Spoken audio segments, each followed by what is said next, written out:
Frère Ser Shalom, ezali mosali na Nzambe na kombo ya Mvula Philippe ndenge tomesana kolanda bomate na biso na audio na koyebisa bino ete Nzambe apambola bino na mokili mobimba esika bokutami. Tozoloba na église temps ya réveil ekomi esengeli na moto alonga kati na pongi koyeba ete kozonga na Yesu Kristo ekomi nde pembeni. Tant toujours préparé kozonga na nkolo Yesu na lelo na thème na biso toyo koloba likambo ya lisu.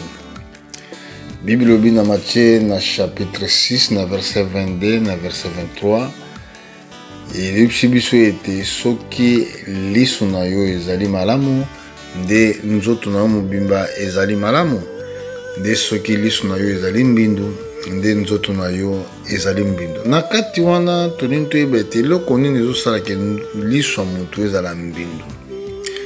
Tokozonga na Ancien Testament kuna tokoki komona ete ntango Nzambe asali bato asalaki bango nu. Donc ça c'est un mystère évangile.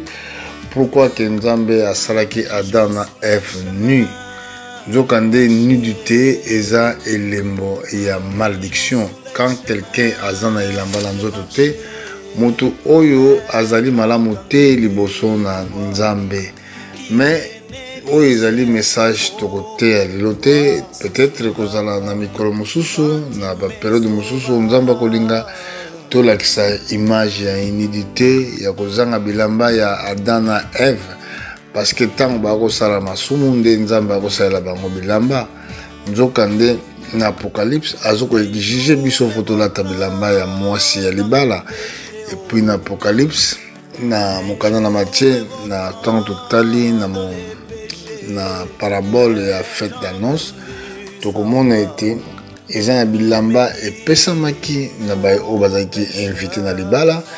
Bongo ekutamaki na motu moko azalaki na bilamba ya libala te babimisaki libanda.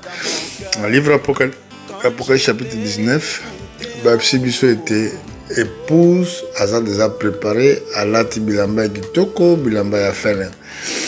Bongo pona nini likambo ya lisu soki ezali malamu nzoto na yo nyonso eza malamu, soki misu na yo eza mabe nzoto na yo nyonso eza mabe. Ce qui voulait dire que misu na yo ekoki kosouiller tout ton corps. Alors Satan ayebi yango, c'est pour cela na ba image ya télévision azo tia ba publicité moko ya malamu te, ba film moko ya malamu te pour esouiller nzoto na biso. Nzoka nde tango tozozela kozonga na kolo esengeli tozala pire. Boye bulumbu ezali komemela bato elakile mabe. Tango ozomona bulumbu ya monito ya moto mosusu yebaka ke nzoto na yo ezokoma mbindu. Alors Satan na monde na ye kabbalistique pour attaquer bato mbala mingi autilisaka bulumbu bato wana baza na monde wana ba sorcier bayebi likambo nazoloba bango na monde wana ya sorcellerie avant ba maudire bakomodire moto fo bazala bulumbu bazoloba mabe ba incantation contre moto wana po moto wana akoka kotombe na piège na bango po bakoka kosala ye mabe. Bongo ezalaki mokolo mosusu mpe tomoni ete Noe ye nde asalaki masanga na ntango wana. Ntango asali masanga pensaki ke asalaki vin amela, ntango ameli alangwaki alongolaki bilamba na ye jusqu'à ke mwana ne ya liboso amonaki bulumbu na ye. Mwana wana alakilamaki mabe, ntango alamukaki alakelaki mwana na mabe. Donc lingoba ke tokoki komona bulumbu ya bato te, mais Satan ayebi yango bien eke mokili bakoki komonaka bulumbu te. Bon epa ya bandimi incroyant oyo comprendre azozela kozonga na Yesu esengeli liboso asala attention na façon azokosabille.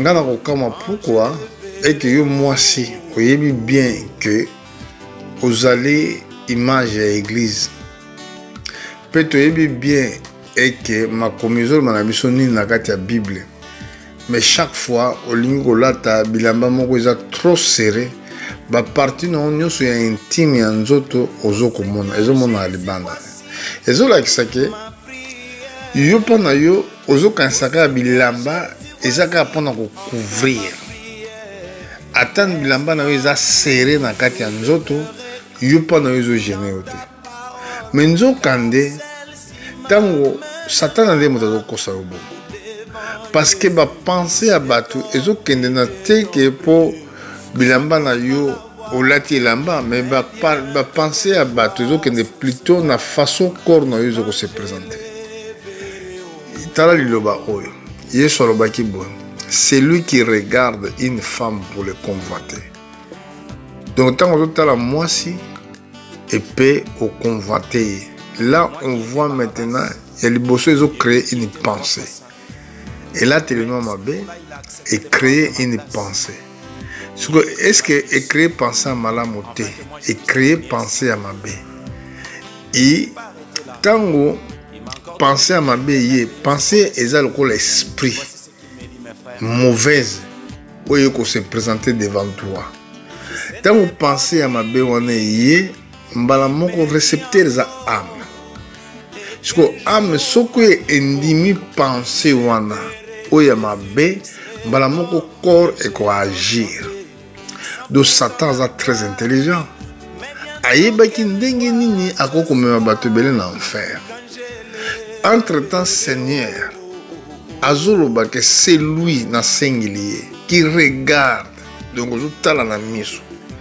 une femme pour les convoiter à commettre des actes devant Dieu.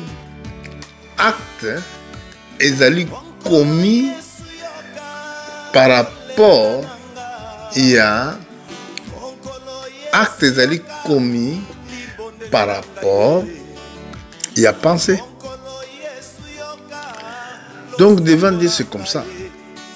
Tant que vous pensez et que pensez on est négative, vous devez commettre acte.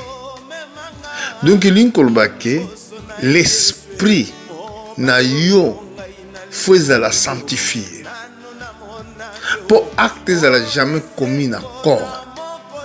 Alors Satan a créé moyen ni pour activer pensée wana et yana âme pour zamba tangla déjà aux hommes qui commettre acte na jardin d'Éden mukolo oyo Adam na Ève ba reconnaîtra que baza bolumbu ba se plaki ba cacher nidité na bango ba se plaki ba cacher bolumbu na bango ba se plaki te ke ba monana bolumbu mais tant wana mokiliza na bato te tant wana zaika na ba niama na zamba mais même avec les animaux donc ba monaki ke bazalaki dignité et senglaki ba se couvrir mais yo lelo omoni ete esengeli olakisa ba parti na yo ya corps et pas ya bato. Voilà l'esprit y a temps de Noé. L'esprit de temps de Noé o que basi baza ko s'exposer corps na bango. Comment on peut imaginer ndeko oye na église bilamba olati oza couverte ba parti no sa tolo na yo monana ba parti ya maboko na yo monana ba parti ya nzoto na yo monana mais oke koyemba pe liboso ya bato. Comment c'est possible que ba pasteur baza ko autoriser et que basi o balati bilamba nzoto ba parti na bango ne surtout ko se dessiner baza même liboso ya tribune pour na koyemba banzembo nzambe. Est-ce que vous comprendre et le connaître babengi ko une femme vêtue d'une manière décente? Donc ce qui Ève na Adam ba se plaki ko bomba bolumbu na bango boni yonde ko na ngai okoyi ko bomba image ya corps na ote parce que image ya dessin ya corps ya moto tango zo mona sikoyo yo ozotala bilamba te mais yo ozotala dessin ya corps na ndenge ezali sikoyo mbala moko tango moto azokotala yo lokola ke eko créer une pensée donc lingo ba un esprit mauvais eko accompagner pensée wana eko zala aimer na cœur, na âme. Parce que âme na biso, ce qui est lingi, ne corps exécuté. Livre à 1 Thessaloniciens chapitre 5 verset 23. Et le but était tika nzoto na bino kobanda na esprit na yo, âme na yo na corps na yo ezala irrépréhensible na mukolo ya kozonga na nkolo na biso. Alors maintenant ezomona na tena bandeko mingi alati tantôt jipe ya mokuse aye kofanda liboso na église, même na sous-vêtement na ezomonana, mais aza ko se gêner te. Menzoka nde Adam, Ève, mokolo bamonaki ke bazaki bolumbu base gênaki. I église ekoki kozala nite, faut à l'église moko revêtue. Faut tana makomi na Apocalypse, bazoloba na biso ete esengo na ba o baza kosukola bilamba na bango po bakutama bolumbu te mokolo na nkolo. Donc bolumbu liboso na Nzambe eza eloko moko mabe. Bolumbu liboso na Nzambe eza eloko moko oyo moto akokomona te. Bana na yo bakokomona bolumbu na yo te. Na kati ya ndako mwasi bolumbu na ye eza mpona mobali na ye. Mais ate ke olata po bato batala yo. Satan azoko aveugle bato na sanso. Mais regardez ce que notre Seigneur a dit. Ce qui totali yango na mokanda na Matthieu na chapitre 2. Oh pardon, Matthieu chapitre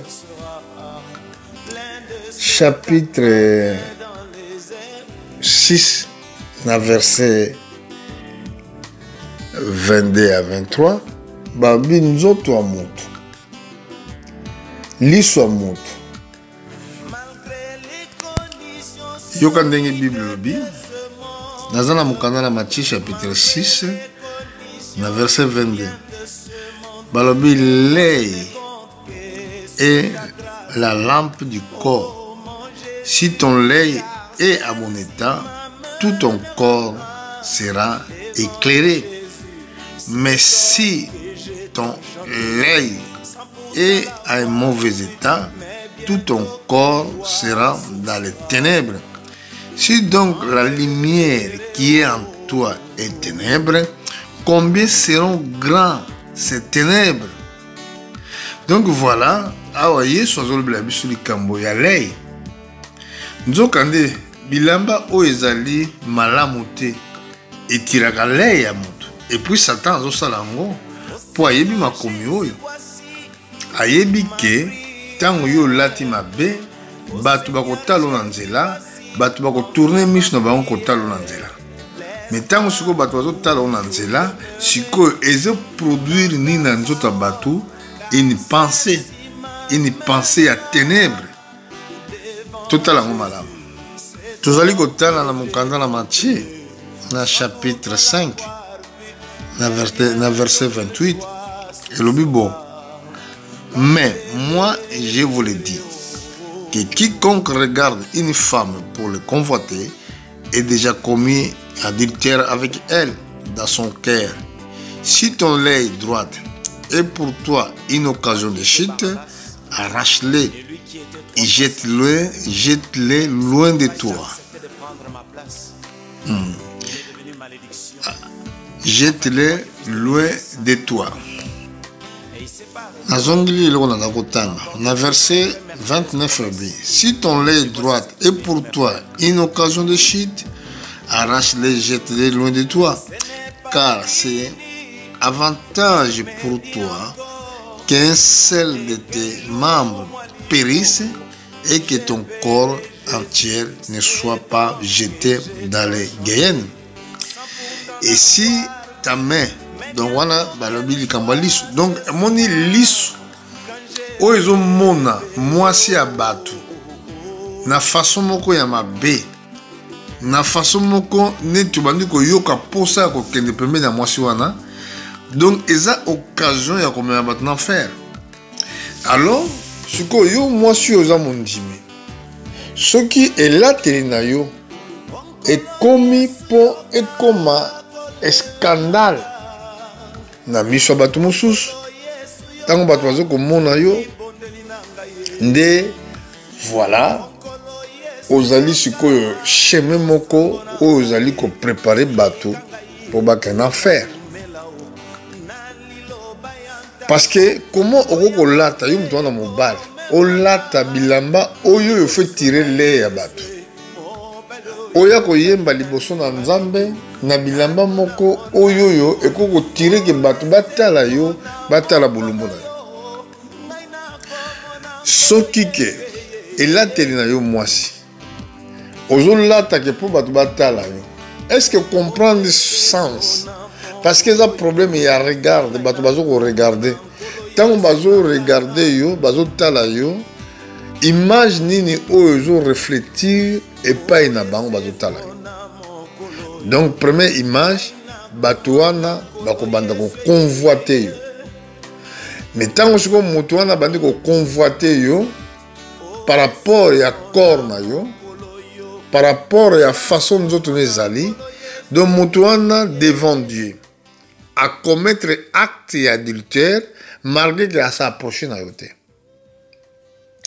Voilà la raison pour laquelle est que moi je azali mosambeli oya yebi nzambe aza différent na basi baza na mokili na elateli na comportement na elobeli pe na evandeli à comprendre que azali mwasi ya libala azawana po etete po azawana te po bato ba se planaye po azakadela na mobali tango mwasi wana azolata akolata na façon moko descente ndenge bible lobi tokotala verset wana tolanda ndenge bible lobi na biso tozala mokanda na Timothée na chapitre 2 bongo toye na verset 9. Je veux aussi que les femmes vêtues d'une manière décente, avec pudeur et modestie, ne se parent ni de tresses, ni d'or, ni de perles, ni des habits somptueux, mais qu'il se parent de bonnes œuvres, comme convient des femmes qui font profession de servir Dieu. Donc, moi si on a la profession à cause de l'Anzambe, ndenge apôtre Paul alobiawa, même elatelinaïs a bien contrôlé, parce que esengili a couvrir corps, parce que Satan a bien que la malédiction vient à travers la mise, à travers de regarder.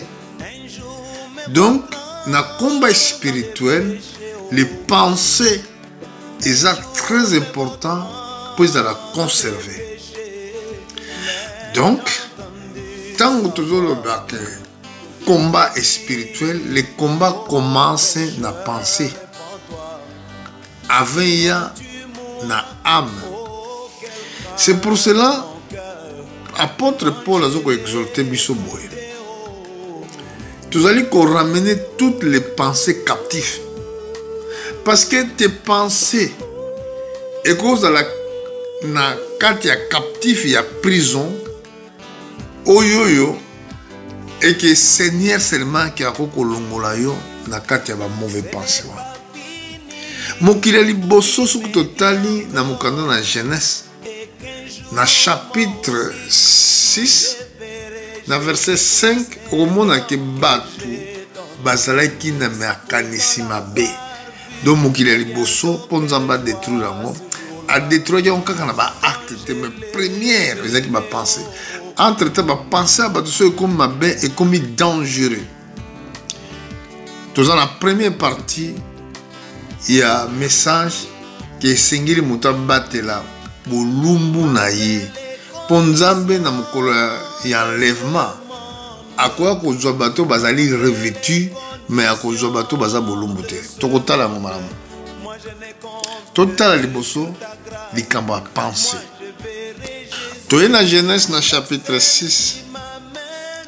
Bon, total, verset 5. L'Éternel vit que la méchanceté des hommes était grande sur la terre et que toutes les pensées de leur cœur se portant chaque jour uniquement vers le mal. Donc, ma pensée n'a pas fait la sanctifier.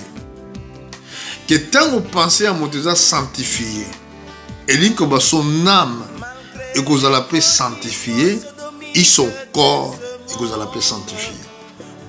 Donc, Satan a utilisé des moyens pendant qu'on souille dans la mode, dans la publicité dans la télé, dans les autres pour mettre sur la biso et la souiller.